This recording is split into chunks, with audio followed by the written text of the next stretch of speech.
Unspoiled Network podcast. This is Spoil Me, covering Jane the Virgin, Season 2, Episode 4, Chapter 26. In this episode, well, it seems like maybe Jane has made her choice. And I can't say I'm upset about it. But I am sort of like, well, I guess. Welcome to Spoil Me.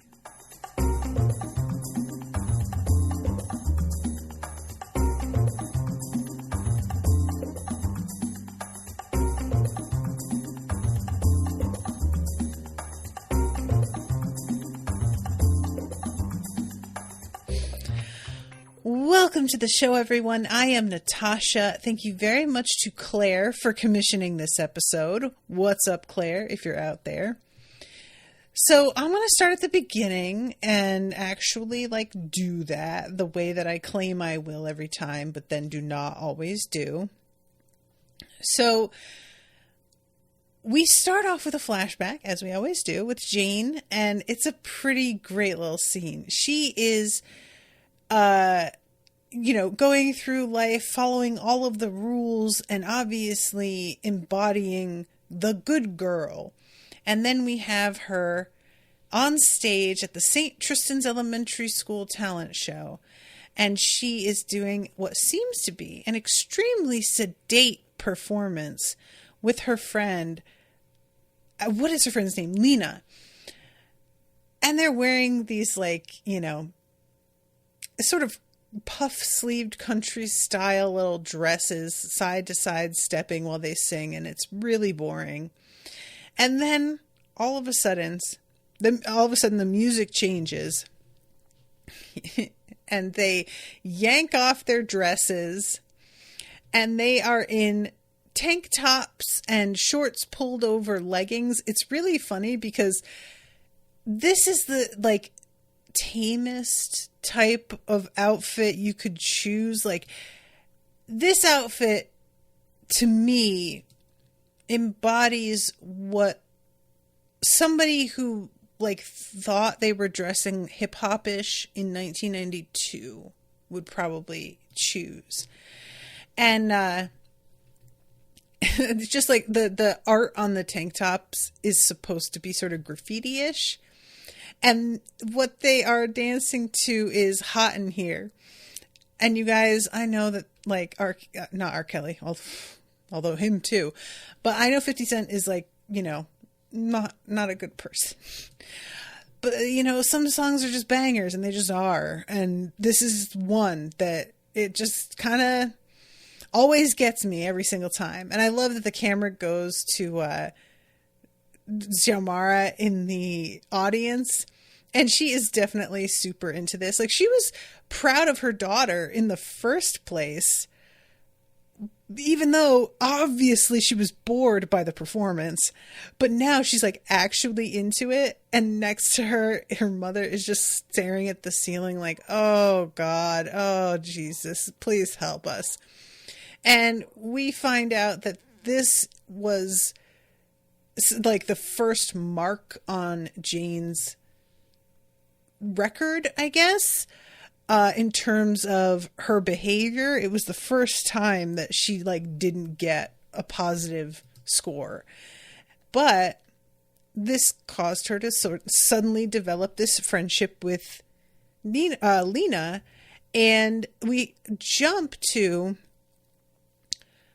Jane and Lena in the park, and Jane's pushing a stroller, and she plus all of the women behind her plus Lena are doing lunges as they push their baby carriages. And I could not, you guys, Lena says something to Jane I don't see how this is really much of a workout. I'm barely breaking a sweat. And I just really want to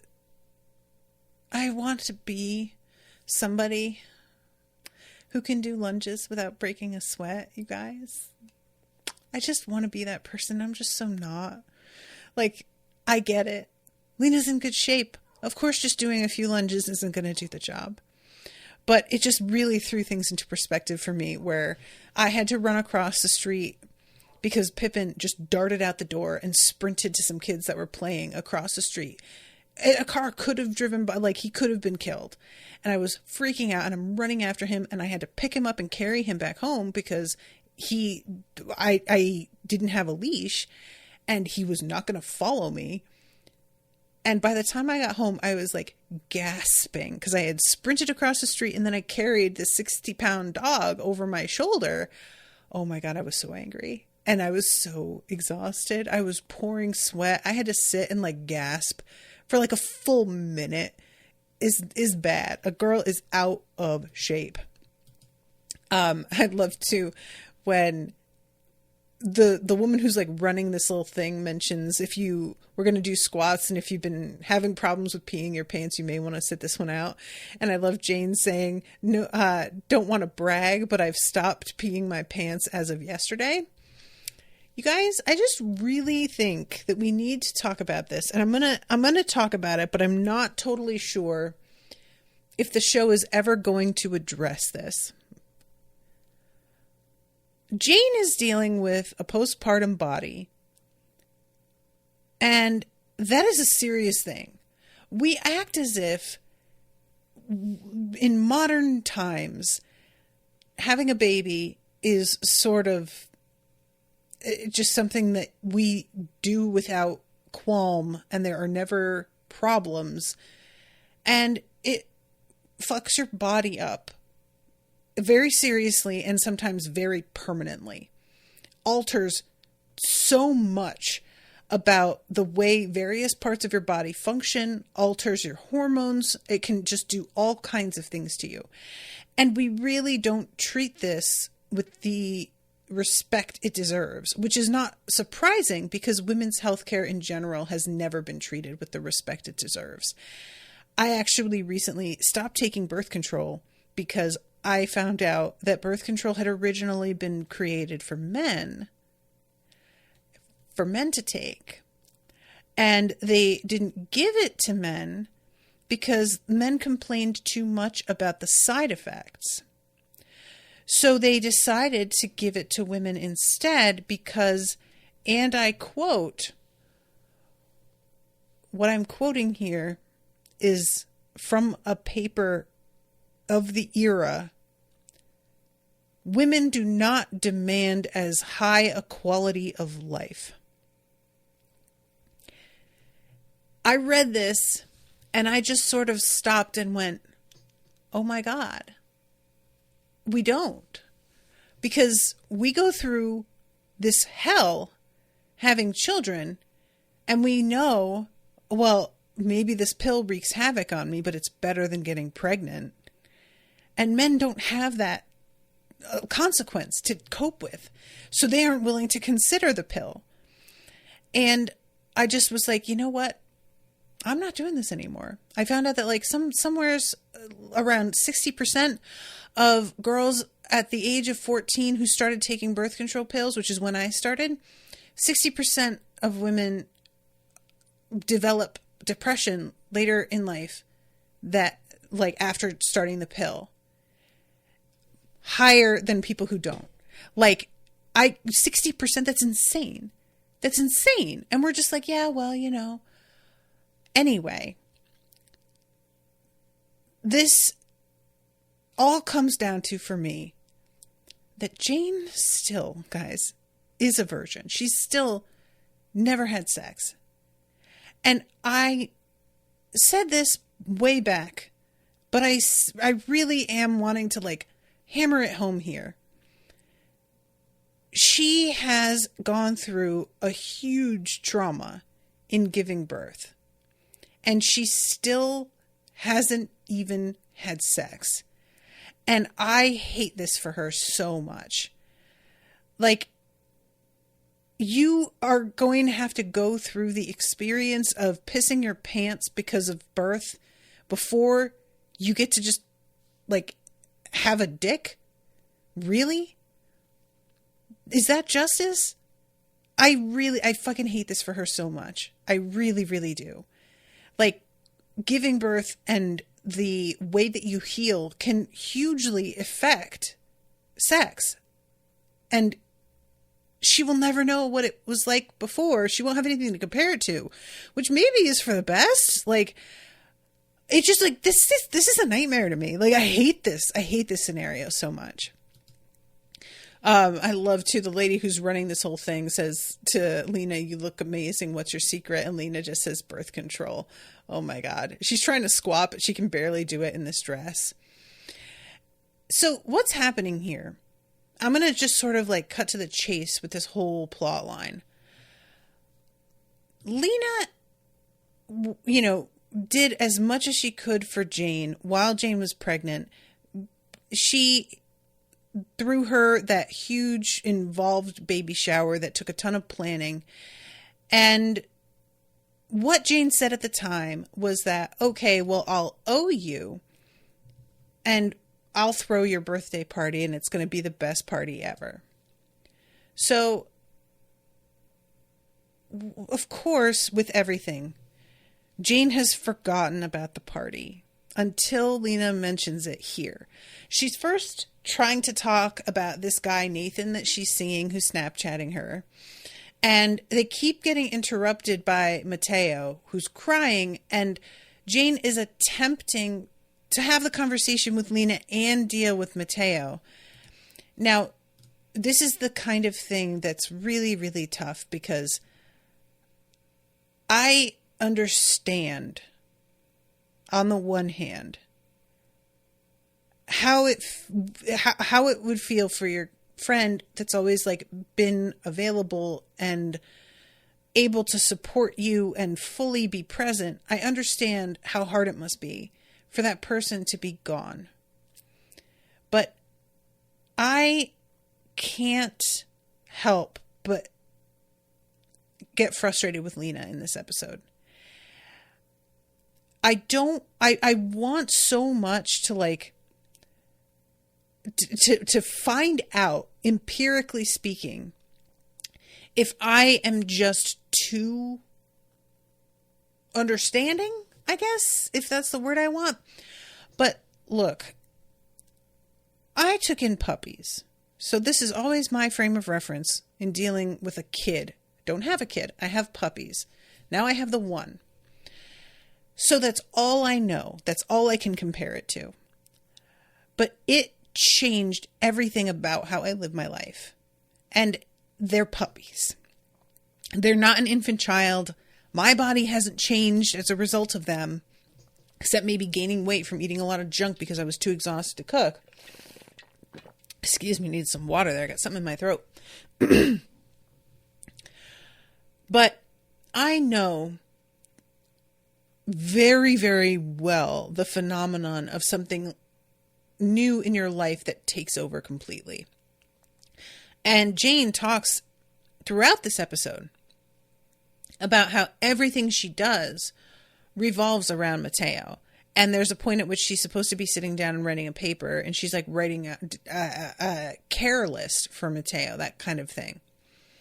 All of this stuff is totally valid and understandable. And you could say maybe she's too obsessive, but I mean, I don't really think she is. She's a new mother, and this is the way that this works. And I want to feel like she should be putting more into her friendship with Lena. Obviously, she feels this way. And I'm not saying that if she remembered that she shouldn't put the effort in. But what I am saying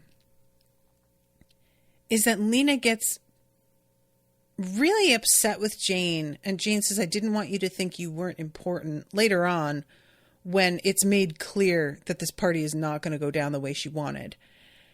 And she says, "I didn't want you to think that you weren't important." And Lena says, "Well, clearly I'm not." And she just walks away. And I just don't have a lot of patience for it. Jane has undergone a life shift that is so massive. And it's not even by choice. Like, she didn't get pregnant on purpose. This wasn't even, like, this is a whole circumstantial scenario that she's only had, like, at this point, it's been less than a year since the day she found out she was pregnant. And now she's got a child. And everything is different. And she still doesn't have, like, a dedicated romantic relationship with the father. She still doesn't even, like, she's in school and working and taking care of this kid. I mean, this is just unreasonable of Lena, in my opinion. If I had been her and my friend had said, I'll throw you your birthday party, and then I found out that my friend who was working with me was also going to school, I think that I would take it out of her hands voluntarily. I feel like I would say, this is clearly too much for you. I can't ask you to do this right now. And I would just have someone else doing it. Like, Jane is nursing still every 2 hours. And you want her to plan a bash, a 25-year-old bash, which is like that type of birthday party for somebody who's turning 25 is a very specific type of high alcohol party. For the most part. I just think that this is super unfair, and that there's a certain lack of understanding.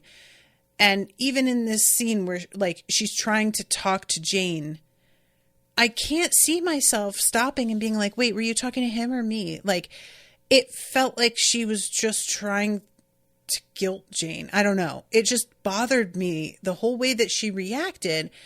And I understand that what the show is attempting here is to give Jane something really high stakes to focus on outside of Mateo that she will feel a real obligation about, and so get back to herself, because she says to Rafael later, I don't recognize who I am anymore.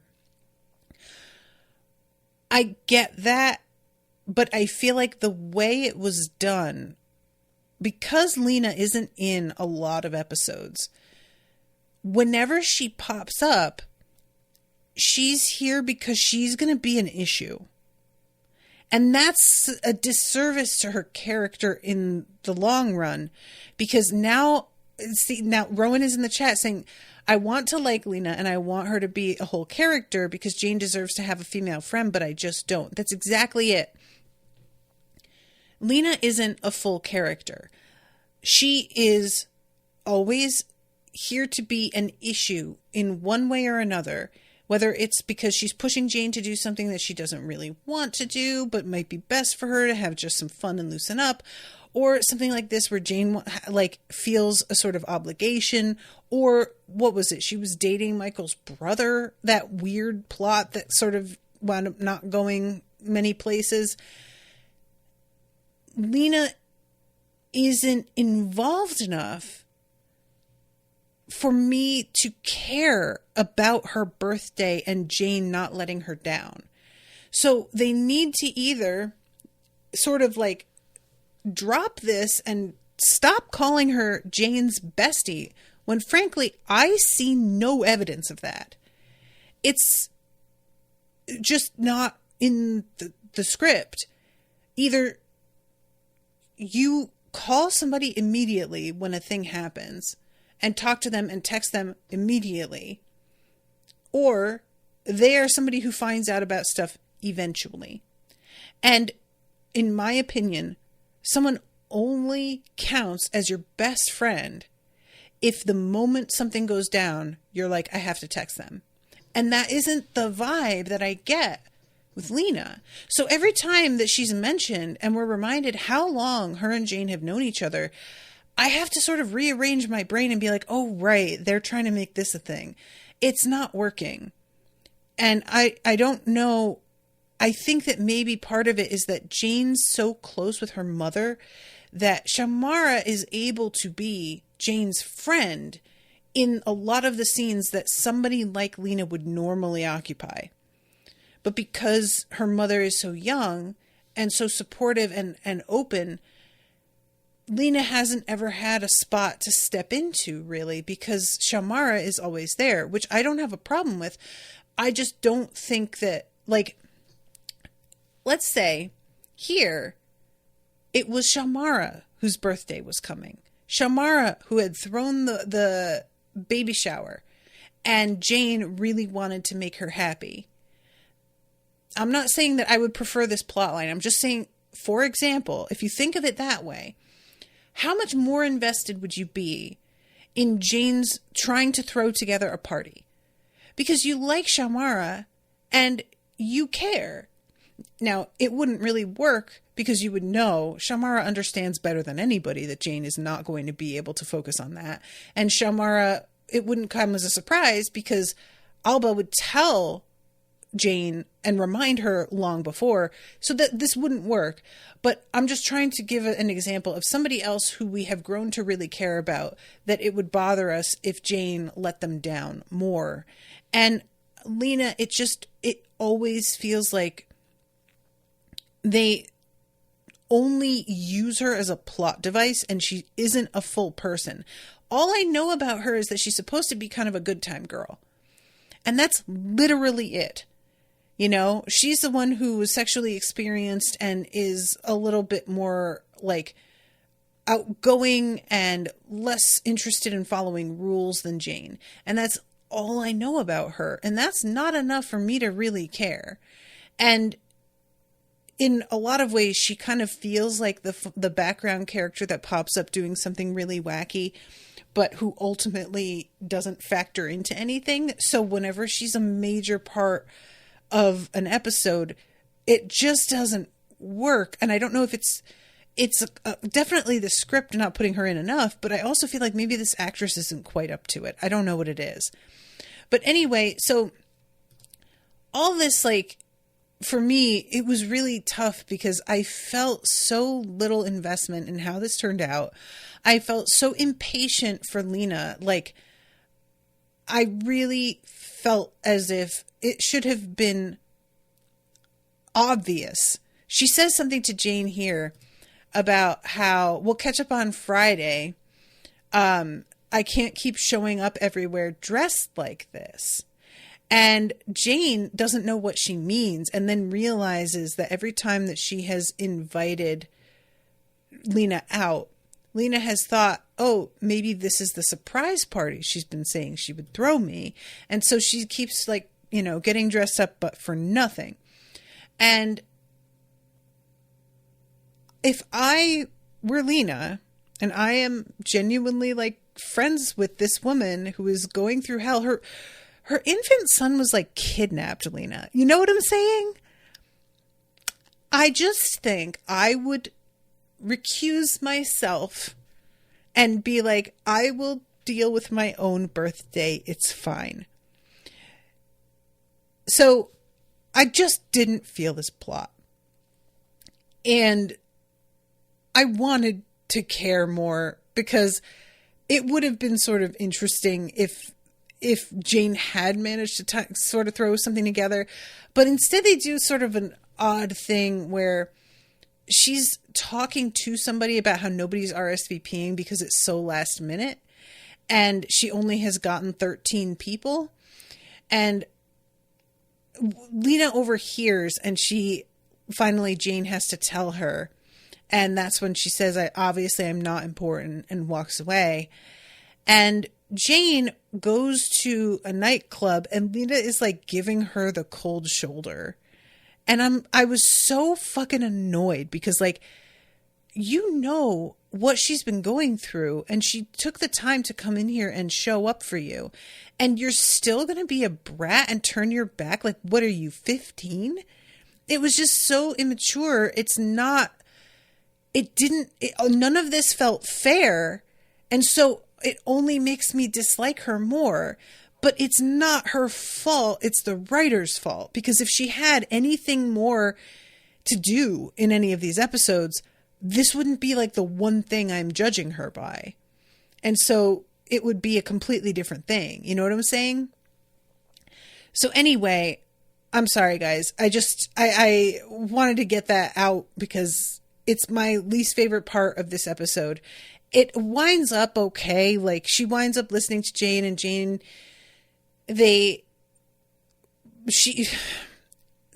shows up. She tells Jane at first, like, you can go home now. I don't want you to stay just because you feel like you have to. And Jane says, I came because I had to, but I'm staying because I want to party. And then she does a shot. She does more than one shot. And we find out that she's going to pump and dump, which means she pumps her breast milk because she has to, but she dumps it because that alcohol winds up in the breast milk and it's not safe for the baby. So she has already planned ahead for this. And then we see the two of them in the bathroom later, and they've gotten drunk and they're sitting together and they're on the bathroom floor. And there's a song that comes on, and Lena winds up taking off and dancing because Jane says, you've got to, like, I have 10 more minutes of this and then I have to clean up and everything. Go ahead. But they have a, moment together where they see eye to eye and understand each other a little bit better. And then Jane, who had been trying to work on her paper, evidently writes it on her phone in the bathroom while drunk. And then, like, the next day when she reads it, it's just like, oh, yeah, this is nothing, which I did find kind of funny. I have so little experience with drinking and then trying to do, like, regular stuff. Like, this is not something that I really relate to. Like, I don't, for example, some people drink while they're cooking. I don't do that. I have a very low tolerance. Anytime that I start drinking, I have to accept that I'm going to be probably pretty sleepy later. I don't drink while I'm cooking. I've never, like, drunk while I'm trying to write a report or anything like that. So the idea of just, like, finding out that it was all gibberish the next day for me sounds very stressful and terrible because I would think I made progress and then I hadn't. But it's played here for just like, oh, Jane had felt like she was losing herself and now she is coming back to who she is again by writing this and being really, really focused. And I do like that because, like, this is just something that happens in life, is you go through cycles where you lose touch with things that used to bring you joy because other huge situations happen and pull you away from what you used to do for fun. And for me, I moved down to Texas, got a couple of dead-end jobs, then wound up transitioning to recording full-time, took on a huge workload in order to make enough money so that I could keep doing this full-time. And in the course of all of that, everything else got shoved to the side. And I was doing very little that was creative. I wasn't, like, even just dressing up, doing my makeup, working out, all of that sort of thing completely fell by the wayside. And it is only, like, the past few months that I have finally started to tap into doing art again, drawing, painting, and doing, like, resin work is one of those things. Getting more into doing, like, witchy stuff and meditation. All of this is me, but I completely lost it for a while because I was so overwhelmed. And the only reason I'm getting back into it is we're down to one dog now, because it was, even with just two of them, it was still so hard because they could never be together. So it was always managing another, you know what I mean? So I really, really get what Jane is going through here. And I wish that there had been a way to do this that didn't depend on her, like, following through on a promise to a friend. I wish it was something that was really, really for her only, and that it didn't seem as if it required, like, this sort of panic situation first. Rowan says, I pulled all-nighters and then tried to write an essay or do an exam and thought in the moment that everything I wrote was the most brilliant shit ever. Spoilers, it was not. Oh, that's so tough. The closest that I have gotten was a couple of nights ago, I got really stoned and I worked on the murder mystery that I'm writing. And I'll tell you what, kids, I went back and read that shit when I was sober and it fucking slapped. It was some of the best writing I've ever done. So I have a great experience, but granted, that was not drunk. Drunk and high are very, very different states of mind. And that's why I get stoned a lot more than I get drunk, because I cannot handle drunk. Drunk is sad, but high is free. High is like, I'm finally relaxed. Oh my God. So anyway, that's the thrust of that whole storyline. We're going to back up again and talk about, the kiss between her and Rafael, because she is deciding what she's going to say to Michael, and she wants to tell him. I personally agreed with Jane on this. It makes sense that everybody's telling her not to. I understand that. But she and Michael's whole deal is like based on trust, which is what made him lying to her so long in the first season so egregious. It was him just disrespecting like the very, very foundations of what has drawn the two of them together. And I could not get past that. But I understood, telling somebody who's into you that you kiss somebody else. It's, it's not going to go super well. But the problem is that sometimes things don't go well and they still need to be done. That's just life, So I was in full support of her telling Michael, and she doesn't exactly decide that she's not going to tell him. She's just sort of not sure what to do and sitting on that information. And eventually, Petra runs into Michael in the hotel and tells him, oh, you think that maybe because like she says we should be on the same side. You want Jane and I want Rafael. We should be working together. And Michael is just like, they aren't meant for each other, and she will come to see that. And Petra says, will she? And shows him the photo of the two of them kissing, which, he takes it for granted that this is a recent picture, and we know it is. But if I were Michael, after Petra's track record of just lying out of her ass about fucking everything, I don't think I would have believed that this was taken recently. I would have just thought she was fucking with me. But he believes her, and it is the way he handles it. I really appreciated, because he doesn't just get snotty with her. It's obvious when they next run into her that he's tense, but he's not a dick. And eventually he does just tell her, like, hey, by the way, I know about it. And she doesn't, they're very mature. But the reason that he is back in the hotel too, by the way, so I guess there's just something that I'll just deal with Luisa also off the top. Luisa's thing is so weird, you guys. Luisa as a character is such a series of contradictions. Like, she just looks so wholesome, and she's got this very, like, she reminds me a lot of Charlotte from Sex and the City in terms of the impression she gives when you see her. She's often wearing clothes that are very classic and upscale feeling. She's just got a sort of energy to her appearance, and then she is such an utter and total mess that I keep being like, oh right, like I'm honestly surprised over and over again by what a disaster she is. So she is being kept prisoner still, and she is watching these guys that are on a computer, and they're like, she's asking for an oxy. Well, no, an AA, they say it's a slippery slope. Just give me half of one and don't give me the other half, no matter what I say.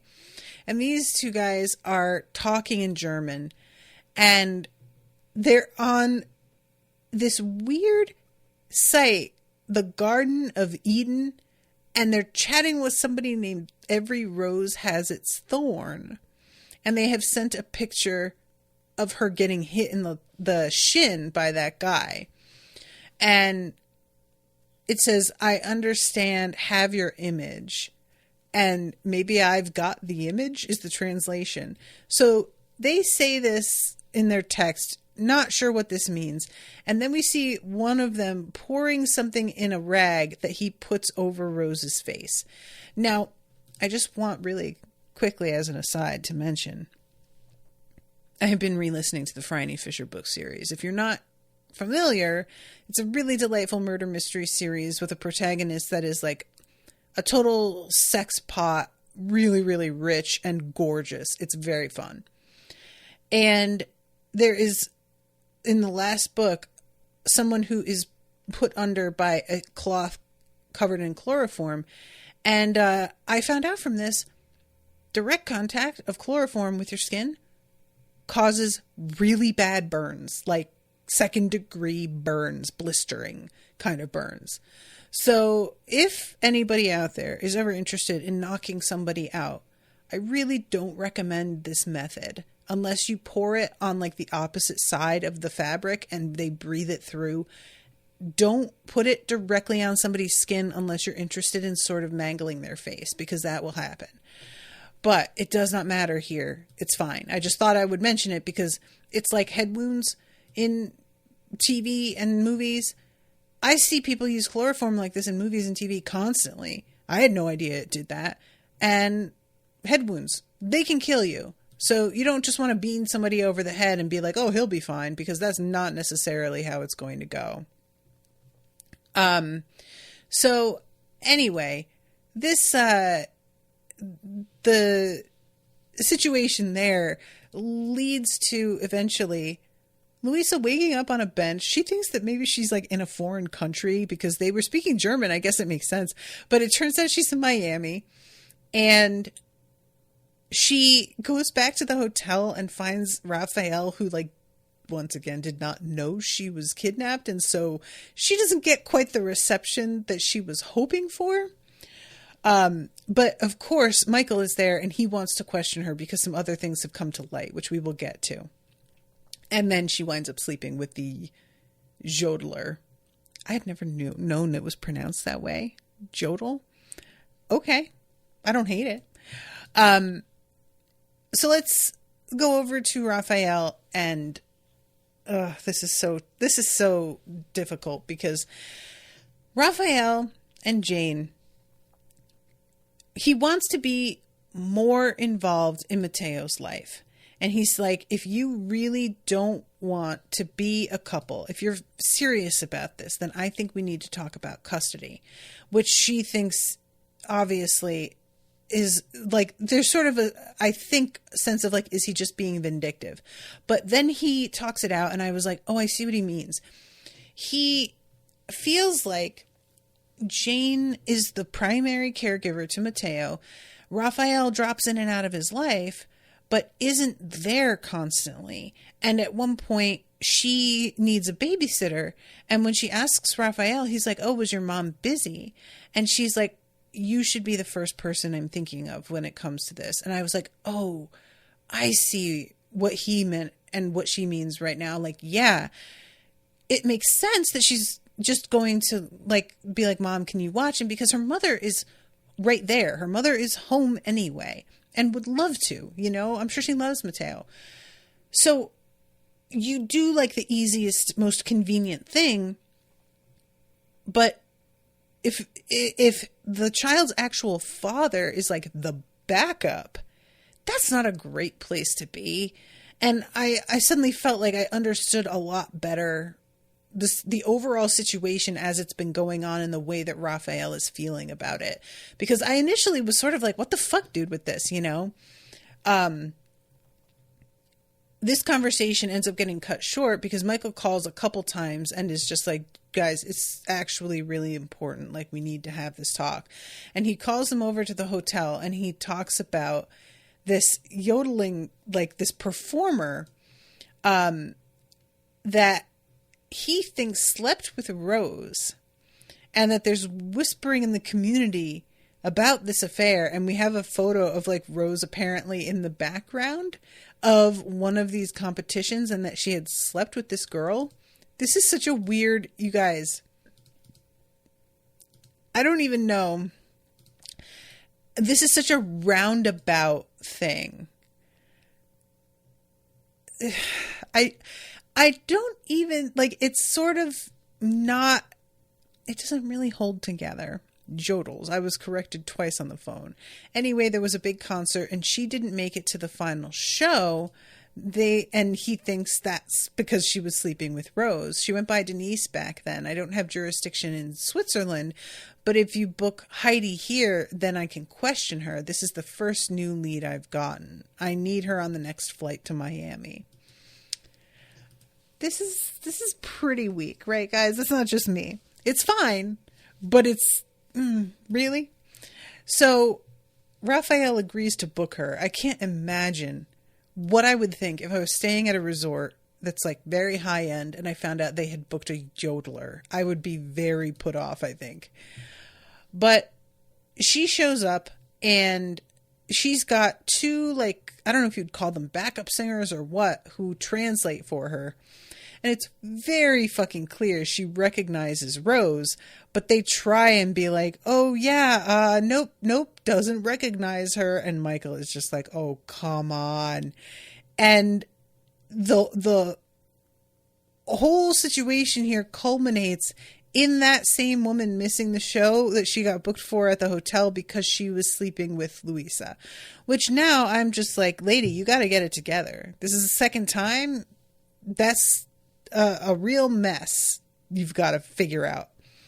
So this winds up being kind of a dead end, but in the midst of it all, Michael has been assigned a new partner, and he is really reluctant to give her a chance at questioning, at doing anything, because he got burned by Nadine, which makes sense. However, his feelings of mistrust turned out to be really well-founded, because this new girl who is like, I don't even remember her name. Sorry about it, guys. You can tell me if you remember. But she has a really sort of wholesome Midwest energy to her. I think that it's mentioned that she's from Canada, though, if I'm not mistaken, which I often get the Midwest and Canada vibes mixed up. So that would not be surprising. But it turns out that she is reporting to his boss because his boss has a feeling Michael has been hiding something. Like, he is aware that there was some shit going on and Michael has been sitting on it. And so she is supposed to be sort of trying to wheedle it out of him. And the thing that I couldn't help but like laugh at was how much she was attempting to just be like, oh, well, maybe you should tell me some of the details. And when you have just started to become like on better speaking terms with somebody who had previously not wanted to give you the time of day, that is not the time to like ask for details about their painful breakup, which is basically what it was.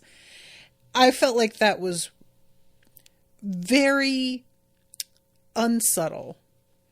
And so the fact that he doesn't want to tell her anything, she reports back like, oh, he's definitely hiding something. And I'm like, or he just doesn't want to fucking talk to you because you've only just started to be on the same page at all. I was really rooting for her too, because he is kind of a dick. And there is a moment where they're questioning Luisa and she's trying to ask questions and he's getting so frustrated and keeps cutting her off. And I'm like, you haven't even given her a second to explain what angle she's working here. So why are you so pissed, dude? And it turns out she does have a really good angle. Like, there is a crime boss that used to be in this area named Mutter. And he used the same blue silk ties on people that he was holding captive as the Germans did on Luisa, which she knows because she apparently like read up on this area, and sort of throws that in Michael's face, the fact that he had not done that. And so, in that whole scene, I'm just like, Michael, let her fucking speak. What is it harming anything? This is the energy that he's bringing to this session of questioning. I was just like, this is not the way to approach a person that you're talking to, like making it seem like the two of you are adversarial with each other. That does not inspire somebody to want to tell you everything. But then, of course, it turns out that she is hiding something and is being a backstabber. And I was just like, God damn it.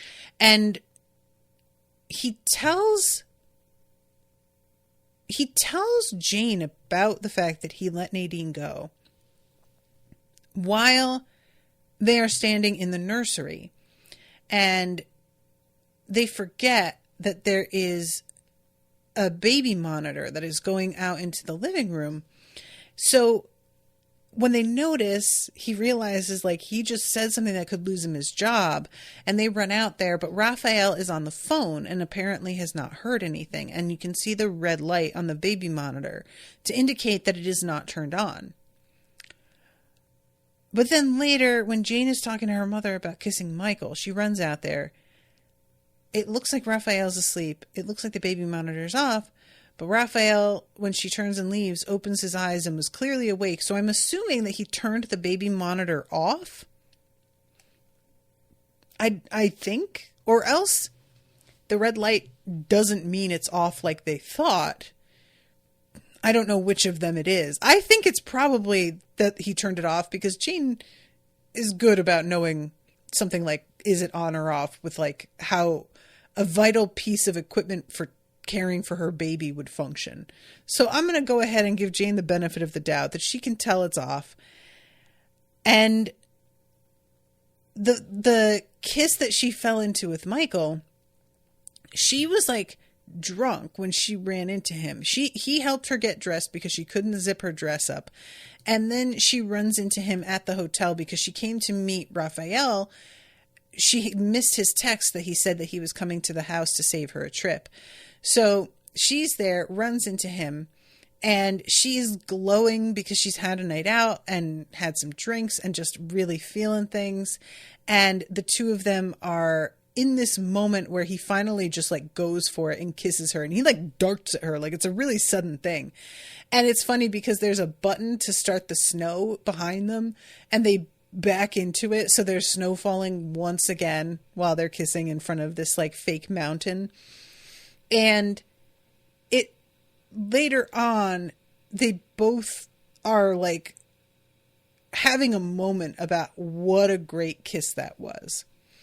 And that is what she says to her mother that Rafael winds up overhearing, is that she calls it the best kiss of her entire life. And look, I'm not trying to say, girl, it was because you were drunk. Like, that's not fair. And she isn't even that drunk in that scene, you know? She's a little buzzed. But I was sort of thinking that maybe this moment, she comes home, she's literally walking on air. They have her like a foot off the ground. I was thinking that maybe in the cold light of day, she was going to wake up and be like, oh my God, what did I do? Or, you know, just regretting or reevaluating, or who knows.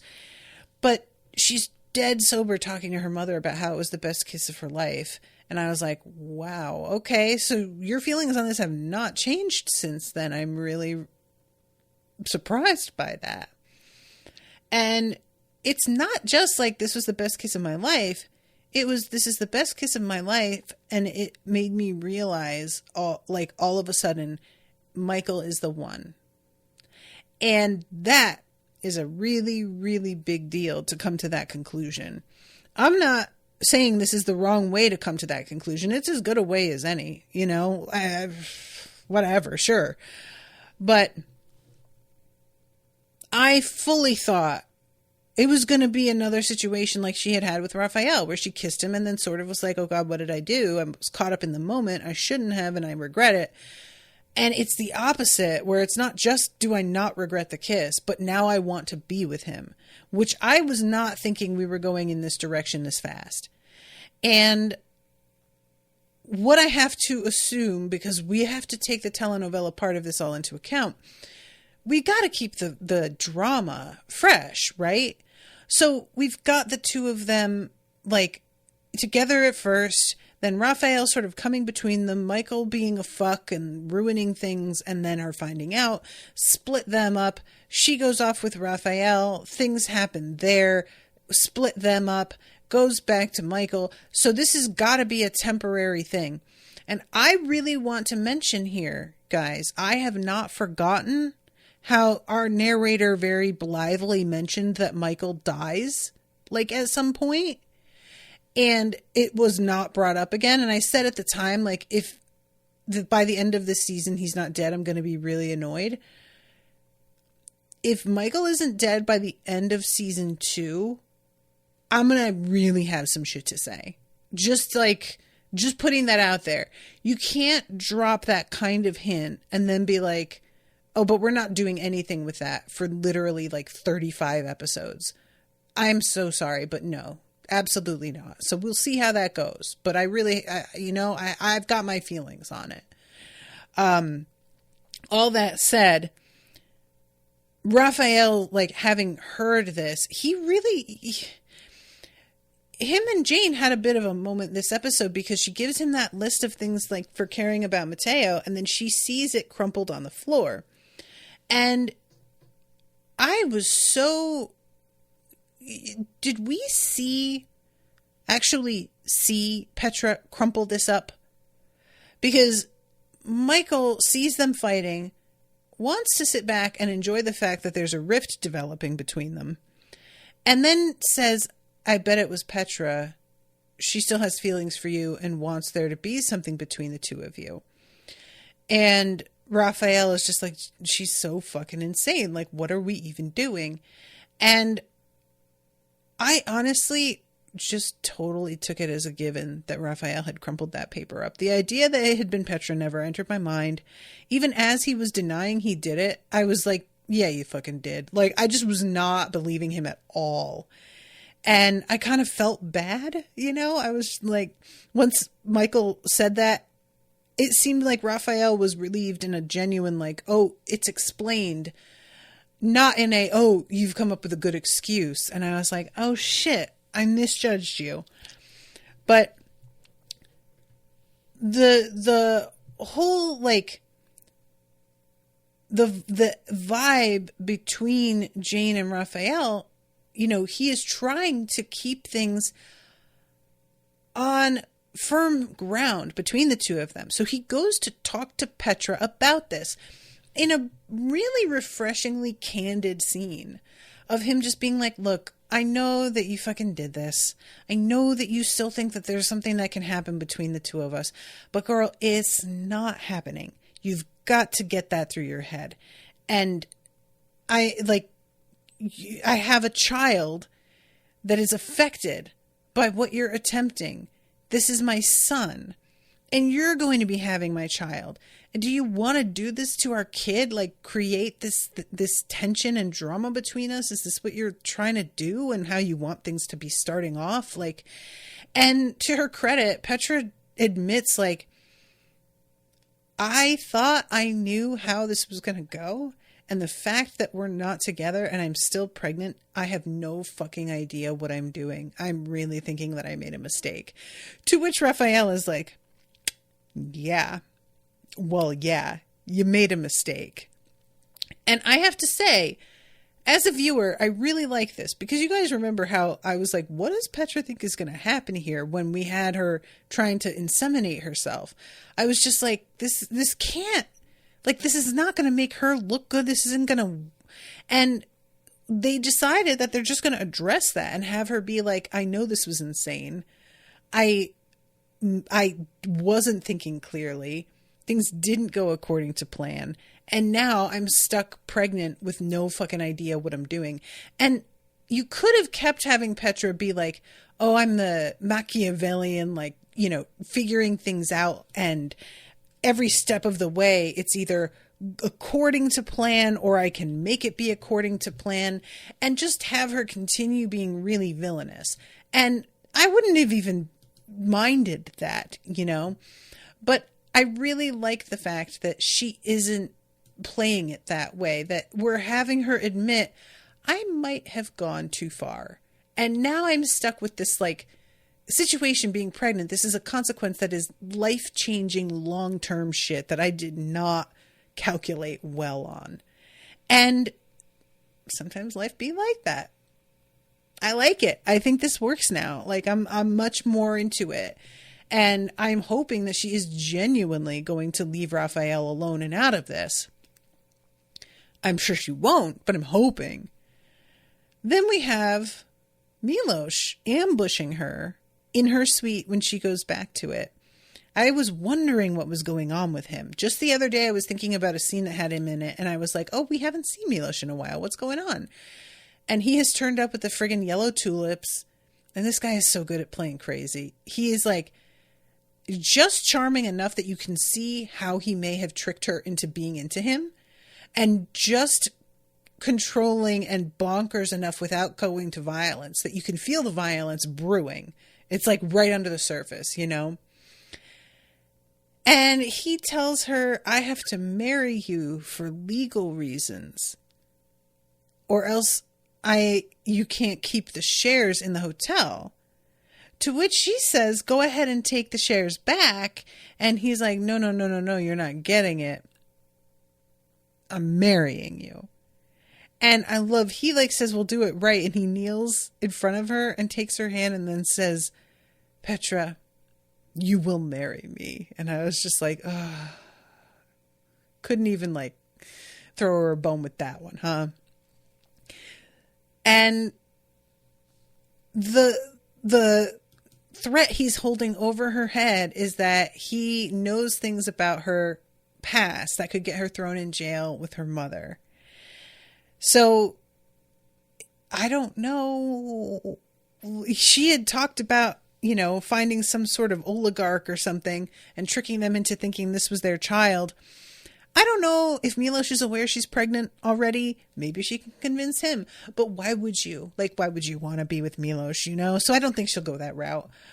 If he doesn't know, though, and he finds out that she's pregnant, he may just assume, and she might be too scared to correct him. You know what I mean? I don't know what he's working with in terms of information. And so that's what's going on with Petra. And otherwise, there's the one other situation in this episode that needs addressing, which is Rogelio and Shamara and his ex. And I loved this reveal because you guys know I said that it was going to be something really, really silly.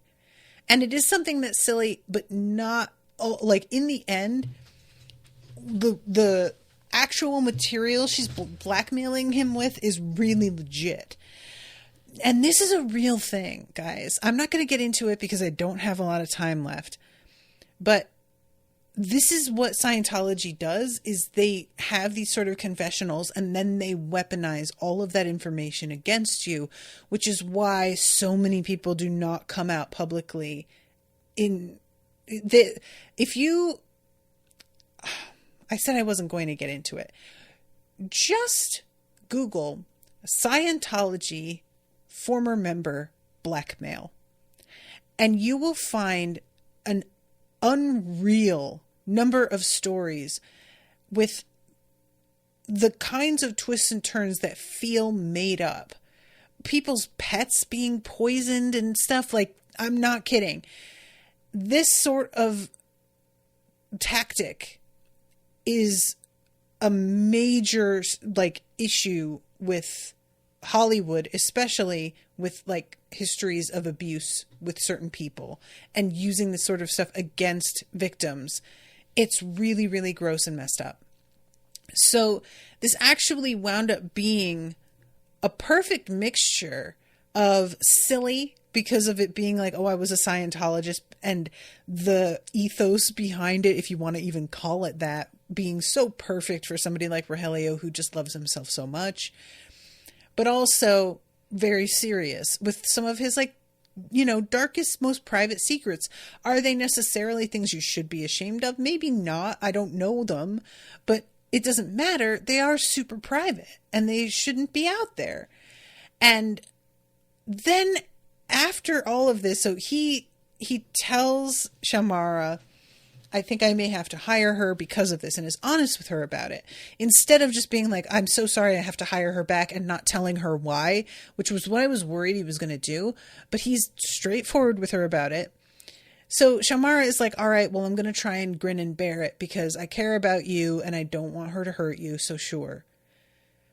But then she watches them on the set, and I was sort of laughing because I thought him and his ex are on camera. He's got his shirt off and she's in lingerie, and they're supposed to be doing this love scene, and it's so painfully awkward and weird, and the two of them just are not into it. And Shamara's watching, and I really thought what it was going to be was that now that there's no chemistry between the two of them, Shamara's fine with it. You get what I mean? Like, the reason that she got so upset that other time was because the two of them clearly actually wanted to fuck. But this time, none of that energy is there anymore. So she's just like, oh, okay, never mind. It's fine. However, that's not what happens. She is watching it and is like, all right, I can't do this. I lied. I thought I could. I can't. So here's what we're going to do. And it turns out that his ex has these rabbits that she's like obsessed with. It seems like there's like 10 of them. And one of them she like carries when there's downtime in rehearsal and stuff. And Shamara just like piles them into a trailer and takes off. And they basically hold these rabbits hostage in exchange for the DVDs of the confessional. And it works like a charm. Now, you know, if I were a nastier person, I would give them back copies of the DVDs and get my bunnies back. I would not necessarily be honest about all of them being in there. Perhaps, you know, like whatever. But it seems as if they have won for now. However, she cannot resist one like parting shot where she says to Shamara, enjoy disc 42 part C, I think is what she says. And Shamara, when she leaves, asks Rogelio what that is. And he says, oh, it's nothing, just one of my darkest, most closely held secrets. And she says, well, you don't have to share if you don't want to, which is obviously supposed to be like, of course I want to share. It does not work. He just says thank you and like runs off to hide these discs. What she has done so successfully is drive this wedge, because I don't think she wants Rogelio back. I think she wants Rogelio to be unhappy. So she knows that him and Shamara are, you know, working things out between the two of them. And instead of just like letting it lie and accepting that she was defeated by the two of them here, she has to plant this little kernel that's going to grow until Shamara can't handle it anymore, because we know Shamara is not the most mature.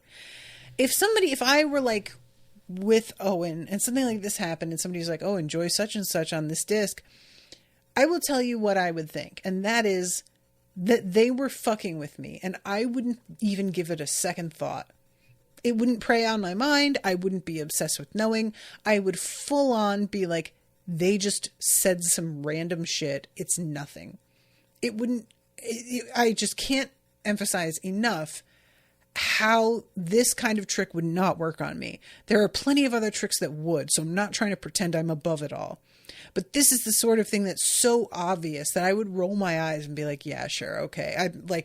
I bet there isn't even a disc 42 kind of thing. But it's really, really successful with Shamara. Like, you could see how it's already under her skin, and it's been 2 seconds.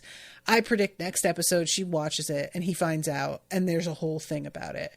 Because, like, you know, the deal between the two of them is, can he trust her? And if she's been explicitly told, don't look into this. I don't want to share it. It's not for you. And she goes and finds it anyway. Like, it's not the same kind of trust as, can I trust you to not cheat on me? But it's still based in the same sense, you know? So I am just not looking forward to that, because I want her to be better than that. I want her to, like, recognize that this woman is attempting to sabotage you and not fall right into her trap. And I don't think she's going to be equal to that. So I guess we'll have to see. All right, I've got to wrap. I'm way over time, but thank you guys again so much for hanging out with me. Thank you to Claire for commissioning this episode, and to Rowan and April for hanging out in the chat. And until next time, toodaloo, motherfuckers.